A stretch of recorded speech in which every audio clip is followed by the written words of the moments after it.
Well, that NATO summit is over. It seemed actually there was a huge level of disagreement, but of course the usual grand statements put out afterwards. But some real questions being raised. I'm joined by Mark Francois, Conservative Member of Parliament for Rayleigh and Wickford and Chairman, of course, of the European Research Group, which may be relevant to this debate in many, many ways. First things first, I cannot understand for the life of me, Mark Francois, why it's always the Brits that are pushing for expansion to the east of NATO, and when we were members, the European Union as well. Surely, us putting out a signal that Ukraine should join NATO is just poking a provocative stick at a cornered rat called Putin. Makes no strategic sense in the short term whatsoever. Well, look, Ben Wallace, I think, based on the intelligence that he saw as Defence Secretary, saw it coming. And Ben fought the blob, he fought the Whitehall establishment to get those javelins, those NLAWs, built in Belfast, by the way, to the Ukrainians in time for them to train on them. And I think it is true to say, with what we now know about those first 48 hours of the invasion, that if Ben Wallace hadn't gone out on a limb to give those weapons to the Ukrainians and make sure they knew how to use them, the Russians would have got to Kyiv. But that's a different debate, right?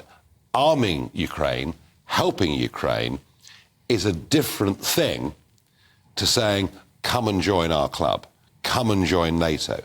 Because the one thing we know about the Russians historically is paranoia is very deep. And frankly, after Napoleon, Hitler, and all the rest of it, we can perhaps understand why. I mean, all we've done, Mark, my argument is this, Go on. and I've argued this now for 30 years, all we do by encroaching eastwards is to give Putin, or whoever leads Russia, a message to his own people, they're coming after us again. Does it make sense? Well, we're blunt speakers, so let me speak frankly. You know, Vladimir Putin is an ex-KGB colonel. You know, we're not talking about a Girl Guide here, right? And if you look at his speeches, going back over a number of years, he once described the collapse of the Soviet Union as the greatest geopolitical disaster of the 20th century. So that's the mental space he's in.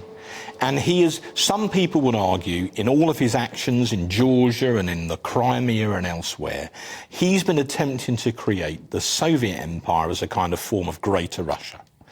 And if you accept that paradigm, everything he has done is consistent with that. When people say he's a madman, he's not. He's not clinically insane. He just has a totally different value system but he is to dangerous. you and I. Absolutely. So he is. But history shows, Nigel, you stand up to bullies, you don't appease them. So appeasing Putin would be the worst Oh, no, thing. I wouldn't want to appease him. No, I never said you did. But I'm arguing, I think the expansion's been provocative. Moving on. Ben Wallace, who you lauded a couple of minutes ago, and clearly a very good chap. You know, ex-army man, very committed to the role, perfect in many ways. Longest ever serving Tory defence secretary, as it happens. Which is extraordinary. Yeah. Been vetoed by Biden. And Biden now favours, can you believe it, Ursula von der Leyen, the boss of the European Commission, and universally acclaimed as being the worst defence minister that Germany ever had. She ran down defence spending under her tenure in Germany down to 1.1% of GDP. What game is Biden playing? Well, look, we have readiness issues of our own, but the German case is probably even worse. One of the reasons our readiness is not what it should be is because, frankly, we've given so much kit to the Ukrainians. If you wanted to take the analogy that we've got no artillery shells left. We've given them all to Ukraine. Well, not all of them. We just ordered some nearly more. all. But but if I can make an analogy that some people are using, which I think your viewers will follow, we've been like an organ donor that's given away some of its most vital organs militarily to the Ukrainians, who've put them to good use. But we need to grow those organs back. Now, I also serve on the House of Commons Defence Committee. We were on a visit to Army headquarters at Andover for most of the day. I've come back basically hot foot to do this.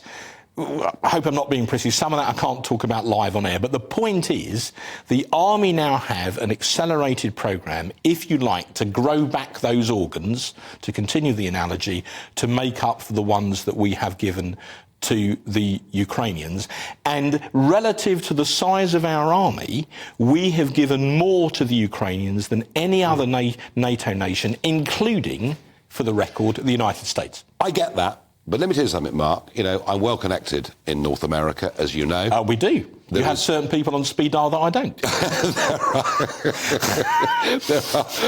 Trying to be serious here.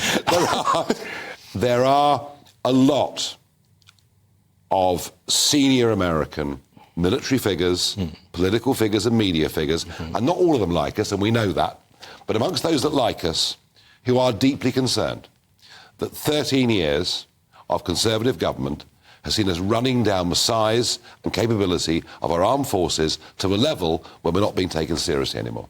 Well, look, we're committed to increase defence spending to 2.5%. The army is 73,000. It's the smallest it's been since the days of Queen Anne. The army is 76,000, but going down to 73. Yeah, well, Nigel, there are 2 points.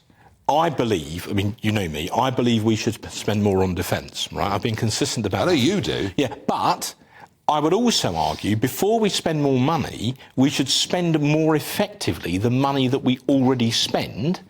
And our committee have been looking at this in real depth for a number of months, and we've got a report coming out fairly soon about that. The first thing to do is to spend the money much more effectively. Look at programmes like Ajax, for instance. So the first thing is to spend the money we've got more effectively, and then on the back of that, then hopefully get more money and spend that more effectively too. So it's not just about the total amount that you spend. It's about how you spend it. And it isn't with health or anything else. It's how you spend it. But sorry, for the avoidance of doubt, first, my father's a D-Day veteran, as you know. Yeah. First duty of government, above all others, is the defence of the realm. I know. And any Conservative should have that as part of their DNA, right? Mark Francois, I don't disagree with a single word of that, which is why I'm so disappointed by what a Conservative government has done over the course of the last 13 years.